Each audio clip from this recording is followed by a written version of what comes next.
শীত, গ্রীষ্ম, বর্ষা, রান্নাঘরই ভরসা। পৃথিবীতে যাই হয়ে যাক না কেন, 3 বেলা বেঁধে রান্না আমাদের করতেই হবে।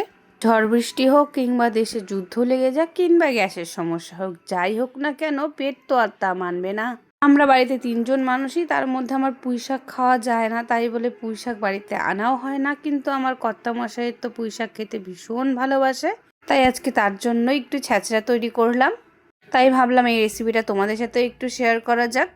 প্রথমে কিছুটা সর্ষের তেলের মধ্যে মেখে রাখা মাছগুলো দিয়ে মাছগুলো প্রথমে খুব ভালো করে ভেজে তুলে নেব। এরপর ওই তেলের মধ্যেই ফোড়নের জন্য ব্যবহার করব গোটা শুকনো লঙ্কা আর 5 ফোড়ন। এরপর কেটে রাখা সমস্ত সবজিগুলো দিয়ে দেব।